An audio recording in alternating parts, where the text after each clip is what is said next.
Hello and welcome in a new lesson.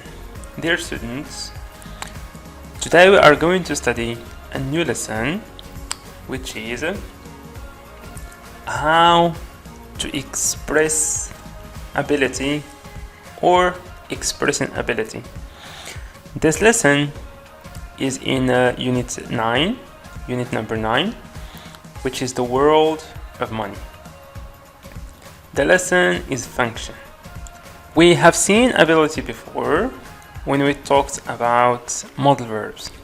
If you remember, when we studied modal verbs, we talked about the modal can, the modal must, should, have to, etc. Today, we're going to study how we express ability, which is a function, using one of the most common modal verbs that are used in English. Let's get started. Now, here we have a conversation between the teacher and Sam. So the teacher is going to say something and Sam is going to answer her.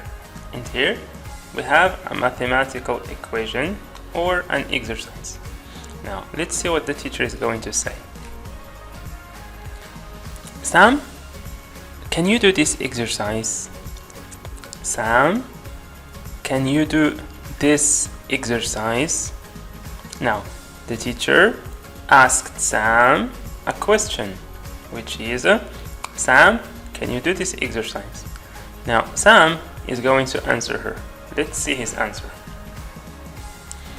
Yes, teacher, I can. Yes, teacher, I can. Now, this is a conversation between the teacher and Sam. She asked him a question and he answered her. She said, Sam, can you do this exercise, which is a question? And the answer is, yes, teacher, I can. Now, if you remember, when we were in the classroom, I always used to tell you that every question has a function. Okay? When we are speaking, we are producing functions. Now, in your opinion, what function is the teacher trying to express here? Is she like asking for permission? No, she's not. Is she, for example, asking Sam to explain something? No. Now, the teacher is asking Sam if he has the ability to do this exercise, which means the function of this sentence is ability. And as I told you before, that in each sentence we have some indicators which show us that this sentence is expressing ability. Now, let's study this sentence. Here we have Sam, which is the name of your student. Can you do this exercise?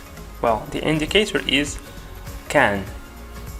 Can is a modal verb that we use to express ability.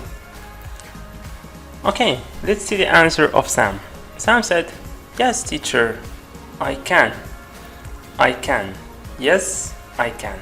Okay, which means that he replied positively, not negatively, positively, because this sentence is affirmative. Yes, I can. Okay, good. Let's move on.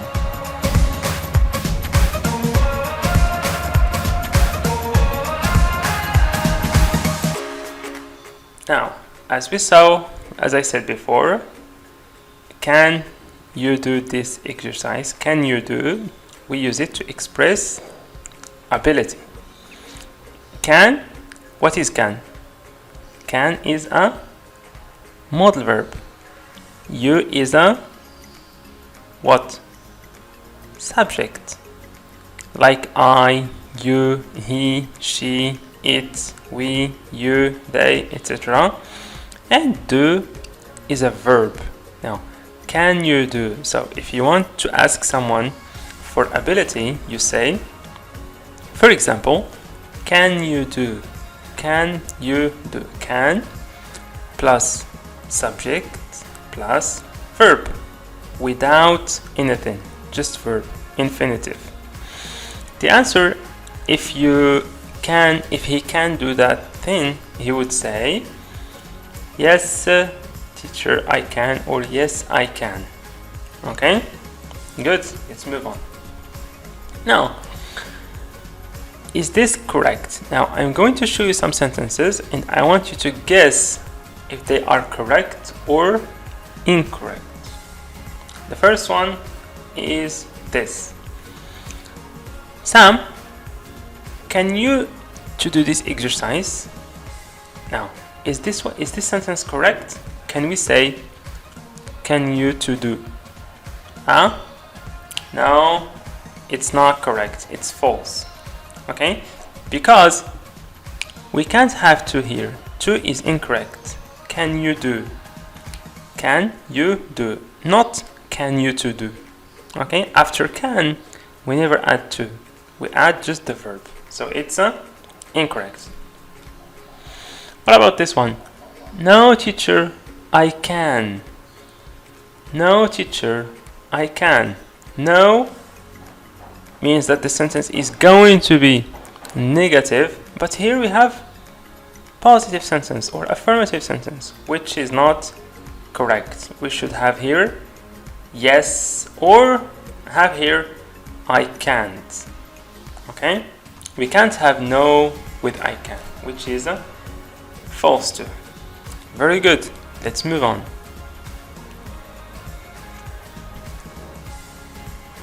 This is another example.